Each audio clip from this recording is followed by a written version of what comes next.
Room. Thank you, recording in progress. I've got that. Hello, lovely people.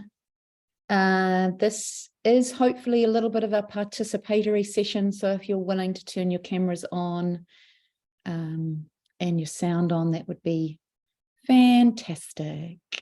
I'm just going to give it another few seconds just to see who we've got in the house. Kia ora, kia ora. Welcome, welcome.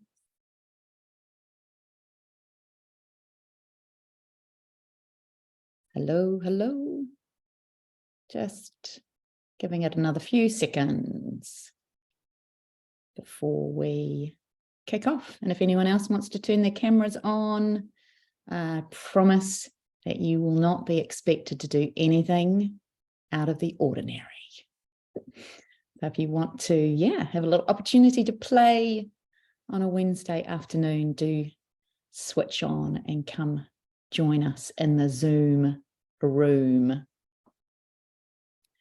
Okay, I think I'm going to get started and underway. I believe we're a 1:15 session. Makes me slightly nervous now. I'm like, is it supposed to be 1:20? But let's go anyway. Does anyone know if it's supposed to be 1:20 or 1:15?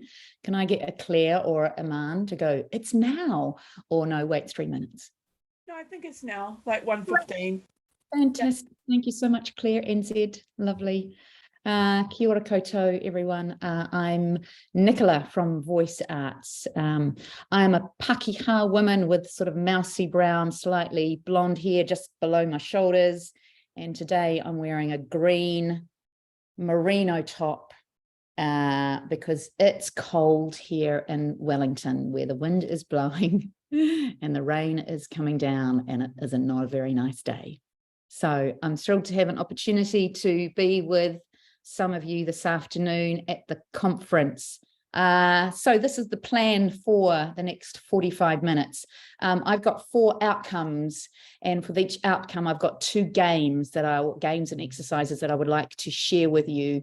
One I'd like to do with you, if we can actually play that together, and one I will talk you through just for ease of time, and I hope that these will be useful for you. I think you have access to my email address. If at the end of this session there was any activity that we did where you go, I just can't remember what we did after that point, please flick me an email and I will send you through clear written instructions on how to facilitate this activity. Okay, I'm just going to start with a little introduction to Voice Arts. We are a creative space in Wellington. We're not a bricks and mortar creative space. We work out in the community using existing halls and community centres and retirement village environments, anywhere where there's an accessible, warm, comforting space that's local and easy for people to get to. And the reason that we can do that is that all we need in the room is a facilitator and the people themselves. We don't have a lot of resources that we need to carry with us, so we can create a performance space anywhere that we land. We have about 14 weekly classes that run here in Wellington, creative classes for people in the community to attend for free. And in those spaces, we use the games and exercises of applied improvisation and devised theatre. Some of you may be familiar with the TV program, Whose Line Is It Anyway? Or you may have seen some improv at a local theatre. We don't do any of that. However, when an improviser gets on stage, they have no idea what is about to happen or what is going to come out of their mouths. And yet working together moment to moment, if it's good improv, they will create beautiful, engaging, powerful scene work. And it's not luck that makes that happen, it's training. And it's hundreds of games and exercises that improvisers use to train themselves to be able to be on stage and to be present, to actively listen, to ensure that their scene partner looks good, to focus their attention on story and the audience. And we take all of those beautiful games and exercises, we adapt them, and we use them in an applied setting in the community for emotional and social well-being and development. Voice arts, we work mostly with those over the age of 65, 70, including those living with dementia, and we work with former refugees and new migrants. So that's a little bit about us. Okay, so one of the first outcomes is cognitive stimulation and a little bit of brain health. And so I want to lead you through an activity that we're going to do with our hands. So if you can, please do this with me. And once again, an invitation to turn your cameras on if you want to. It's just really nice to see people if you can. Otherwise, hopefully you can see my hands.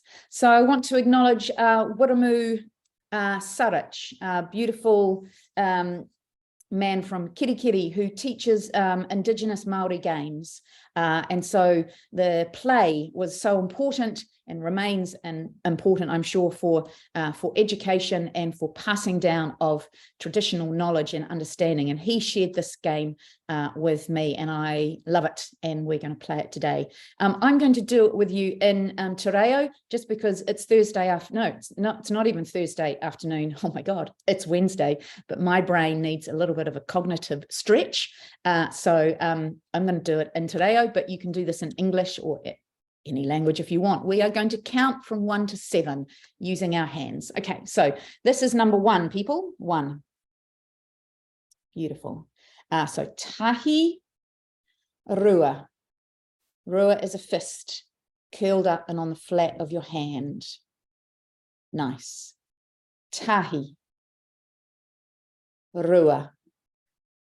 Beautiful. Tahi rua toru. So our thumb goes onto the flat palm of our hand and our fingers stretch out like a tree. Tahi rua toru. Fa. There's a little interlace of the fingers. Tahi rua toru. Fa. Rima just is the opposite of toru. Fa, rima. Tahi, rua, toru, fa, rima, onu. Onu, we have our hands up like we're a little flower, and beautiful. Tahi, rua, toru, fa, rima, onu, and Whetu is our mountain.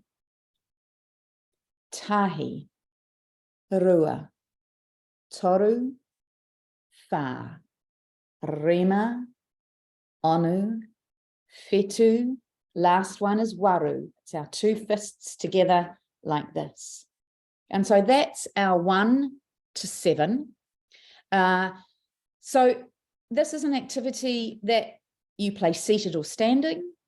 You play with people who have mobility in their hands, but even with people who sometimes struggle with mobility in their hands. And I work this activity in a dementia space where the using of hands and the movement of hands is quite restricted as part of the diagnosis. And yet still, we just work slowly and invite people to move their hands into whatever position they can get them into is beautiful. This lovely working of the hands when we move like this is a beautiful cognitive neurological stretch that's happening out here. We're connecting our hands with memory and with numbers, and work really slowly for your group until they get this lovely rhythm nicely going. And then the layering is the invitation to speed it up and to invite speed with it. And if you're facilitating this exercise, you'll know whether your group needs speed or whether simply having done this beautiful activity slowly and very meditatively, it can be quite soporific to just move slowly through this. But just because I need a little wake up this afternoon, let's just add some speed to it. So if you're there with me, and I can see a few of you, yay, let's just work it through as fast as we can. Okay, so here we go. tahi, rua, toru, wha, rima, onu, whetu, waru. You know, for me there, I could see my brain had a moment where it just went, zzz, I don't know what I'm doing. And the exercises that we do and the spaces that we create, we invite that experience of people to sort of feel like, ah, and to make what might be defined as a mistake or a failure, but in the spaces that we create, we embrace all of that. And in fact, if everybody does it right, then it's no fun. And so we want to create opportunities for people to go, and then we have this lovely joyful moment together. So that's one activity. I call it seed hands, because the story behind it is the planting and the growing of seeds. Yeah, it's one of my lovely favorite warm-up brain activities. Beautiful. So a second activity for cognitive stimulation and brain health, I'm going to talk you through this one. If you need to close your eyes to imagine something, please do. So what I'm imagining is that you have a group of people sitting or standing in a circle. And the first thing that you're going to invite people to do is everyone to raise a hand like this. And as the facilitator, you are going to look across the circle and you are going to call somebody's name sitting across from you, anyone at all, but not beside you, across from you. And if you don't know that person's name, if you're facilitating a group for the first time, you just simply go, hey, what's your name? And I call to that person and I say, Jasmine. Jasmine puts her hand down and she calls somebody across the circle from her. So Jasmine might go, Fred, who's sitting across from her, and Jasmine's hand now goes down and it's with Fred. Fred's going to call someone across the circle from him, and we go on like this until everybody's got their hand down, and the last person will be looking for a hand up, and then I will, as the facilitator, say, send it to me. So they will say Nicola, and I will have ended it. So I, as the facilitator, I start it by throwing it to Jasmine and it ends by coming back to me. So what we've created there is a random order, a random circuit. And this game we call circuit. So it's gone from Jasmine across the circle. She's called it to Fred. Fred's called it to Amelia. Amelia's called it to Bob. Bob's called it to me. And now once we've done that once, I invite the group to remember two things if possible. Who did they call and who called them? And I asked them to look around the group and use their two hands to point to Jasmine. I called Jasmine and Bob called me. Bob's sitting over there. Jasmine's here. Okay, I think I've got that. And if people need help with that, you use the group. I can't remember who called my name? Oh, that was you. Beautiful. And then we started again. And so as the facilitator, I start. I go, Jasmine. Jasmine throws it to Fred. Fred throws it to Amelie. Amelie throws it to Bob. Bob throws it back to me. That's like, cool, we've done that again. Let's do it again. I go, Jasmine. Jasmine goes to Fred. We're embedding the circuit that was random. Now we're locking it in so people can remember it. So Jasmine, blah, blah, blah, and we've got it. When we think that we've got this and everybody's got the names down right, and you can play this activity with 5 people, with 10 people, with 30 people. I think probably the most I've played it with is about 30, 35 people. Once you've got that circuit, then you start to add again this element of speed. Okay, so you introduce that we want to go around as fast as we can. And so it's Jasmine, Fred, Bob, Amelia, back to me. And of course, we're going to muck it up, and that's joyful. I might use a timer to see if we can beat our speed once we've got this game bouncing around. Another layer that I add for this activity is I ask people either to turn around if they can or to close their eyes, and to do this without any visual cues. And again, we're trying to keep speed up. I go Jasmine with my eyes closed and she feeds it through. It's a lovely little cognitive thing. You've got to follow it as it goes round. Remember your 2 people. And yet it's a beautifully simple activity. I've got a couple of layers that I want to introduce to that activity. Hi, Kim, nice to be able to see you. One of them is the introduction of balls. And so if you've got a group that has the capacity to catch a ball, this is a lovely activity to introduce. I say to the group, can you juggle? Does anyone in this group know how to juggle 3 balls? And most people will say no. And then I'll say, well, guess what? I reckon we can do it. And I bring out 1 tennis ball and I throw it to Jasmine. And Jasmine throws it to Fred, and Fred throws it to her, and it comes back to me. And I go, great. And I throw it again. Jasmine, here you go. Here's the ball. Jasmine passes it around. And then I pull out 2 other balls and I say, guess what I'm going to do next? I throw the ball to Jasmine. I wait a beat. I throw the second ball to Jasmine. I wait a beat, and I throw the 3rd ball. And there are 3 balls now making their way through the circuit, and of course they will get dropped and roll under chairs, and we embrace all of that. But possibly there's this opportunity where for a moment you might get 3 balls moving around this beautiful group up in the air, and you have your group juggling 3 balls. If the idea of using balls in your circuit just feels like it's not a good idea, catching's difficult, trying to chase a ball is going to be difficult for people, tuck that idea away. And what I would love you to play with is this idea of passing a performative, playful element to it. So then I'm going to say, right, I'm going to call Jasmine's name a certain way. And the way that I do it, Jasmine, I want you to do the same for Fred. So I'll start with something really beautiful and big and joyful. I might go, hi, Jasmine. And she will go to her. Jasmine will go, hi, Fred. And around it will go in this madness. And then I will introduce lots of different variations. At some point, I will go, Jasmine. And that's a delightful one. And Jasmine will send that around. At some point, I might go, Jasmine, come here. And that will go around. I might go, Jasmine, over. And we just pass this beautiful, playful, performative element. And again, because we're all in it as a circle, no one's going to stop to question it. Everyone's just going to play it. And people are going to have this lovely, playful, performative experience. Okay. So seed hands, and that one is called circuit. Okay, beautiful. I'm going to take a break before we go on to the other outcome.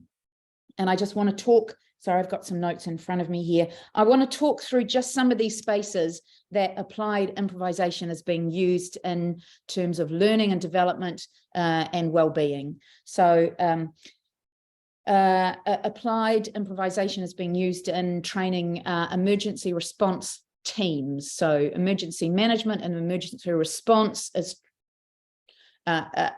trained basic skills that often rely on a routine.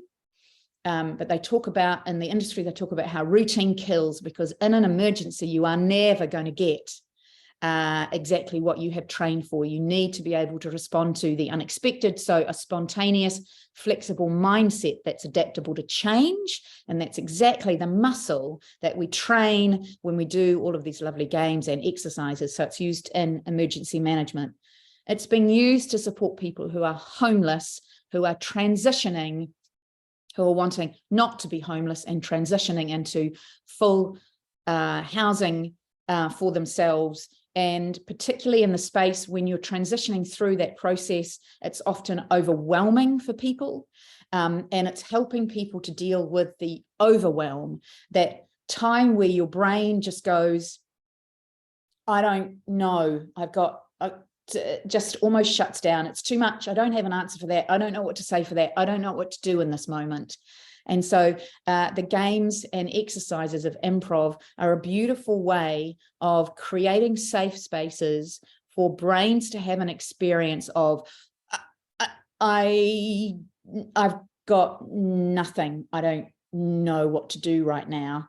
And to take a moment to just allow that experience, to sit in it, and to see how the brain will work through to a response. And so we have a number of games and exercises that create an environment for people to experience overwhelm and then work their way out of that into a response. And so they learn a more trusting relationship with their brain in that time. And these activities train that while being beautifully joyful and effortless. It's been used in climate change to support crucial conversations and embodied learning. It's been used in science communication. If you Google the Alan Alda Center for Science Communication in Stony Brook, New York, it's training scientists to communicate their learning in a way that is accessible, and it's all based on applied improvisation. Trust and relationship is key as science tries to communicate itself to lay people, and they bring scientists in and train them. It's been used in psychological safety in hospitals, where a mistake is life and death, but often within a hospital environment, there is a hierarchy and people are fearful of that hierarchy. And if I think I've mucked up and I've made a mistake, if I don't feel safe within my team, I'm probably going to keep my mouth shut and keep my fingers crossed that my mistake doesn't cause the death of somebody. But if I feel that there's psychological safety in my team, I'm going to say, I've made a mistake, and I know that the people around me are going to go, okay, tell me what that is, and let's work with accepting mistakes and building on them. So those are just some areas that applied improv is being used. Let's do some more play. Hi, Lizzie. Thanks for joining us. Joy and laughter. Oh, yay. I think all of the activities that we do in applied improv can have joy and laughter. So, but I've just chosen a couple. If you, those of you that are with me, if you want to turn your cameras on, this would be awesome. And even if you don't want your camera on, keep your camera off, but turn your mic on, because I'd love to play this game with you. I'm not sure how it's going to work online, but I'd love to be able to do it. So if you can, unmute yourself. So this is a really simple game that you hear it and it sounds really simple, but when you play it in a group, it's just really joyful and creates lovely spontaneous laughter. Essentially, I want you to imagine that this is being delivered in a group, again, a seated or a standing circle. And we do this as a facilitator. I'm going to start off. If I want to move to my right, I'm going to say the word yes, and I'm going to pass to my right. If I want to pass to my left, I'm going to say no. And that's all we've got. Because of this activity and that we're not in a circle, I'm going to use names. So if I want to go yes and pass it on, I'm going to go, yes, Claire. If Claire doesn't want it and she wants to pass it back to me, she's going to say no, Nicola. If she wants to pass it on, she'll say yes, Emin, and she'll pass it on to somebody else, or yes, John, or yes, Lizzie, or yes, Alex. And if any of you want to pass it back because you don't want to receive it, you'll say no and use that person's name. Can we just try that? Okay, so I'm going to go, yes, Alex. I've forgotten what I'm supposed to do. I'm having trouble with my camera. Don't worry about your camera, Alex. Just see if you can listen. So you, Alex, if you don't want it, if you want to pass it back to me, then you'd say no, Nicola. Great. So it's come back to me, I think. Yeah. I'm going to say yes, Lizzie. No. and you'll say my name just because we're not in a circle. Nicola. Nicola, sorry. I'm just yes, that's all right. Yes, Claire. Yes, Nicola. So if you want to say yes, Claire, it's passing it on. So give it to somebody else if you can. Yes. Yes, Emma. Oh, here we are. Yes, JT. Yes, Nicola. No, JT. Yes, Claire. Yes, Lizzie. Yes, Sandra. Oh, I can't even see Sandra, but I love that you can. I can see that she's in here. Okay. Oh, great. Okay, beautiful. Okay, look, I'm just going to hold it there. That was a very brief experience of it. But I want, if you can, again, I want you to imagine that this is in a seated circle. And the yes, hi, Sandra.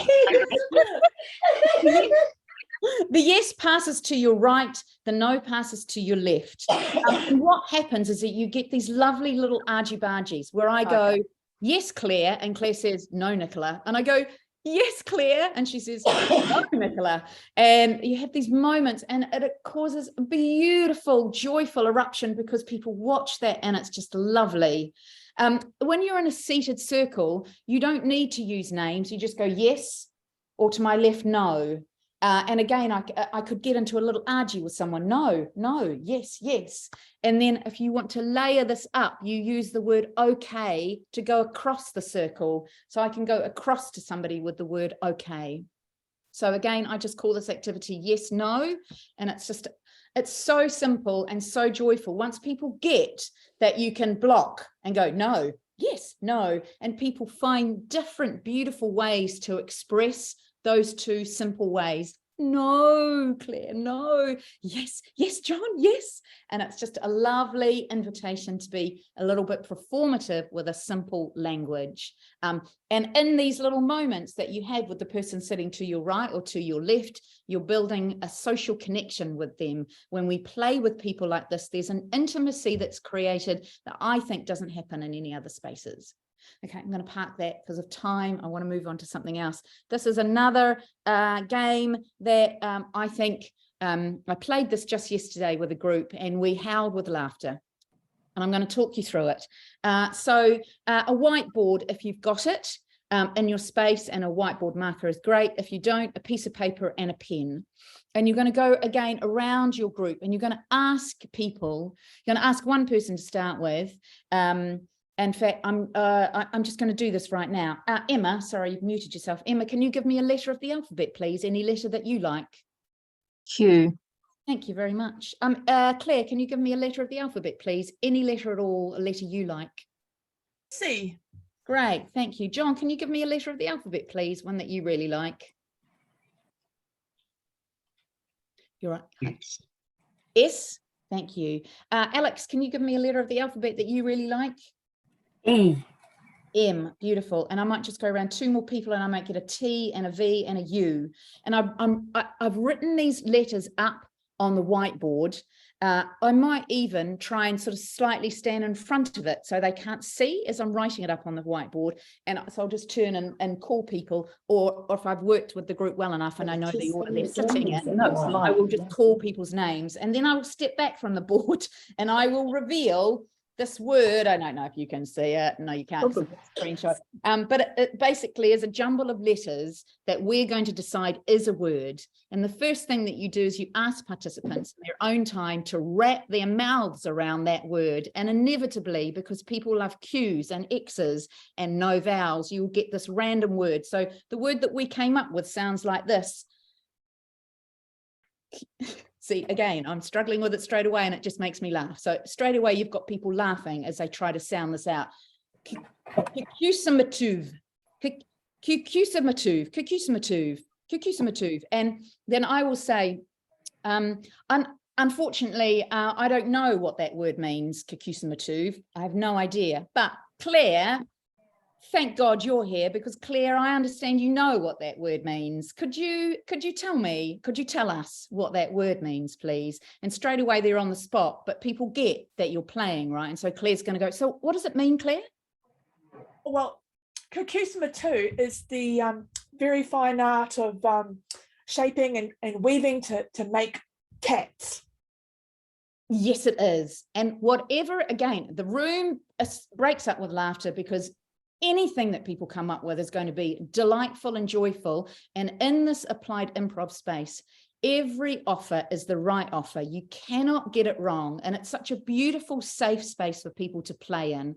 And so you just go, yes, it's something that we use to weave and shape cats. Thank you, Claire.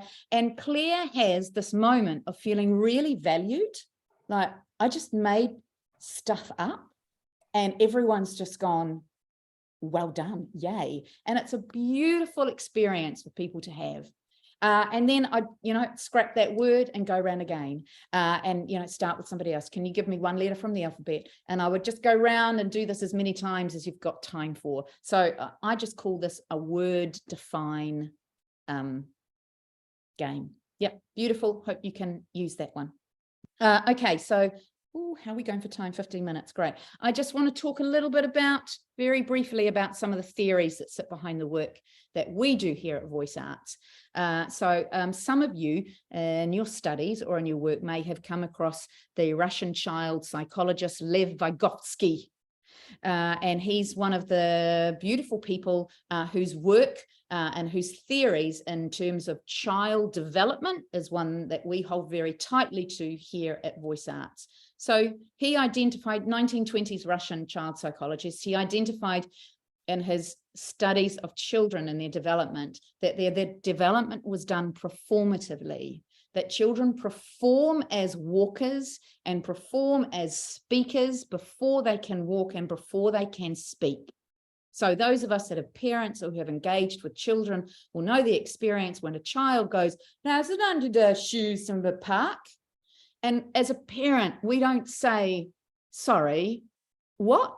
I don't understand what you just said. You don't make sense to me." We say, we yes and the child, and we say, "Yes, that's right. We're going to put our shoes on and we're going to go to the park." The child is attempting to perform as a speaker, and we are their scene partner, and we are yes-anding them and supporting their development. This continues throughout childhood when kids say, "Sit down, Dad, you're the student, I'm going to teach you how to do your reading." And again, as a parent, we don't say, "Sorry, you're not a teacher, and I teach you how to read." We go, "Oh, all right, Sammy, I'm sitting down." And the child has an experience of performing. And Lev Vygotsky talked about this as, he described this term of being a head taller, the child being a head taller than they were, this idea that they are who they are and who they are becoming in the same moment. And that this was a crucial tool for development, and that it happened in relationship with other people. It was never done in solitary confinement on your own. It was always done within zones of proximity with other people. And of course, we get to a certain age in life where we're not to play anymore. Your identity is set. You are who you have become. You're not to grow anymore. You're not to try and become. And we stop all of that performative play. And the only people that get to perform are people that are experienced, trained actors. So what we try to do here at Voice Arts is create spaces for adults to continue their development through performance again. And it's a love, and development is a lifelong journey, and people need spaces to keep developing until the day they die. And I'm sure we all know that. And this performative tool, this lovely playful tool that we have here, is a lovely opportunity for people just to experience themselves and who they have the potential to become. And all of those activities, they don't feel necessarily like performance, but they all have elements of a performance in them. People are stepping up and embodying something, using their voice to say, "It's a tool used to shape and sculpture cats." That is a small performance that Claire offered us. Okay, I'm going to park that. And I'm going to move on to activating the imagination. And I've got two activities that I want to do here. I'm going to share my screen because I'd like to do this activity with those of you that are with me. So again, if you can turn, if you can turn your mics on, please, that would be awesome. So this is called a story spine. And it's basically, we're going to tell, we're going to co-create a story together, using one sentence at a time. And we use this lovely story structure that makes it super safe and super easy for us to create a sentence. So I'm going to start and again, as a facilitator, I might start this. It depends on the group, just to give them a sense of it, or I might get other people to do it. So I'm going to start, and it's one sentence. Okay, we're asking people just to complete one sentence. So I'm going to start. Once upon a time there was, and I'm going to choose a character and locate them. That's all I have to do with this first line. Once upon a time there was a queen, and she lived I'm just going to do something obvious. She lived in a castle. And that's it. That's my job done. Beautiful. And then I'm going to move on to the next person, Claire. Claire, every day the queen does something. What's something that she does every day, Claire? And every day she walks the castle and inspects the grounds to make sure that everything is just how it should be. Beautiful. And Emma, what else does she do every day? So she walks around the castle, she's inspecting everything, making sure it's top notch. What else does she do every day? And every day she climbs up on the roof and dances.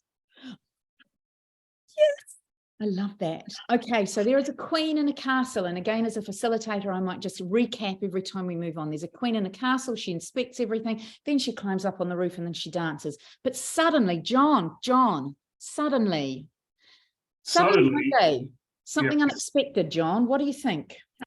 Suddenly one day, all was not okay.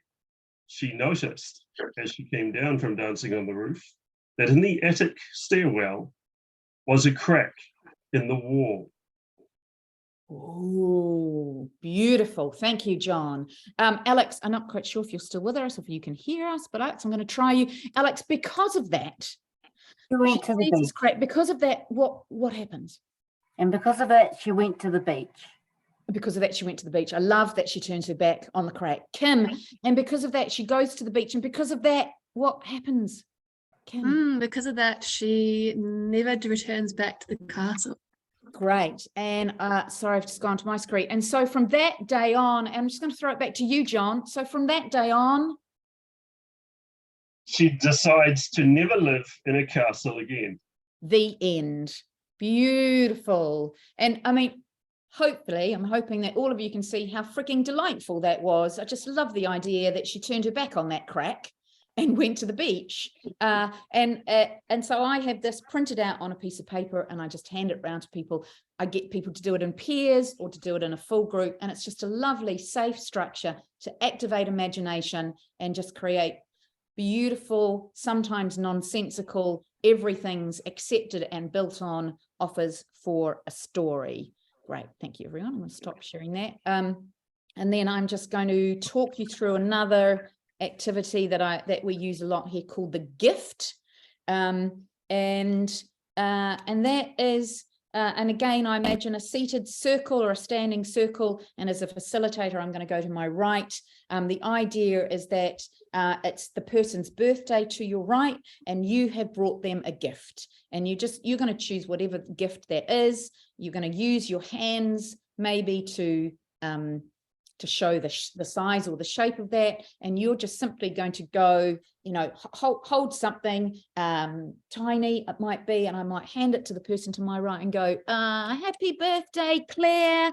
I got this tiny little marble for you, and I hand it to Claire, and all Claire's job is to accept my marble. Here's your marble, Claire, for your birthday.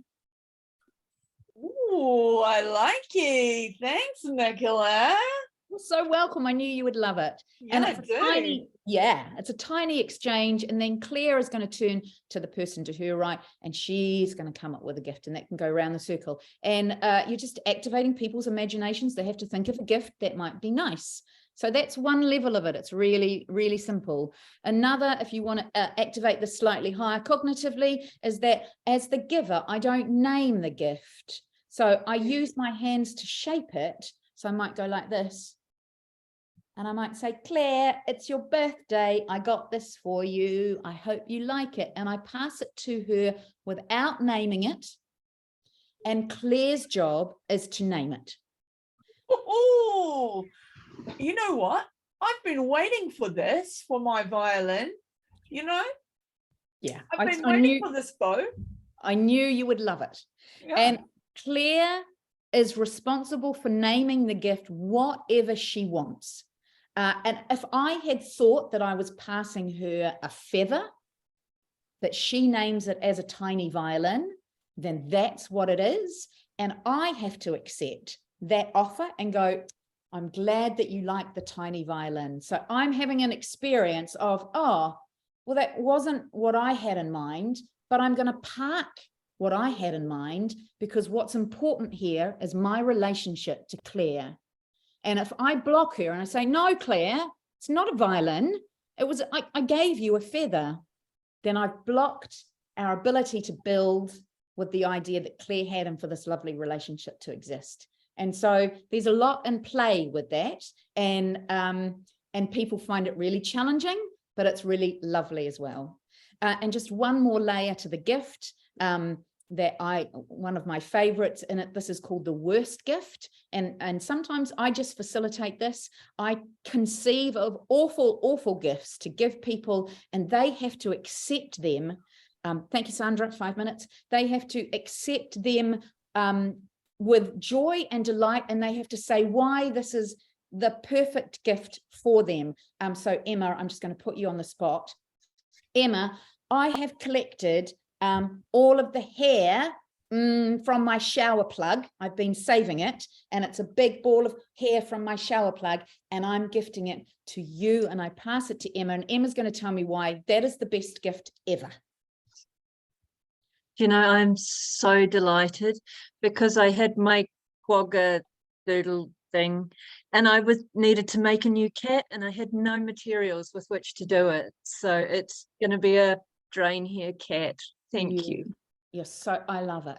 And Emma and I have had this moment of just joyful connection together, and it's been lovely. And I might have 10 worst gifts in my pocket and go around and give one to each person and support them to find a way to embrace it. I pull out chewing gum from my mouth. I hand dead mice, a pen where the inks run out, a whole bunch of CD covers without CDs in it, anything you can think of, and just try and create that space.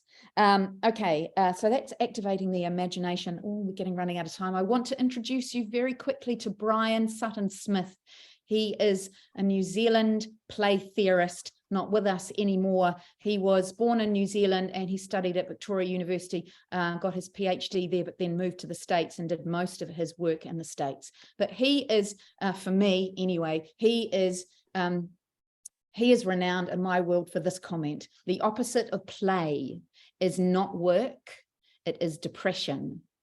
And the whole foundation of his work was this idea that the evolution of play was done to help us as human beings to find the necessary joy to support us through the existence of being human, which is often a perilous place to be. Humanity is tricky, and life can be messy, and it can be hard and enduring. And the reason as human beings why we have evolved this concept of play is to bring us joy. And if we strip it from our lives, we are miserable. And so I love that quote, and I just encourage you all know this. I'm talking to the Reformed. You know how to use play beautifully in your spaces.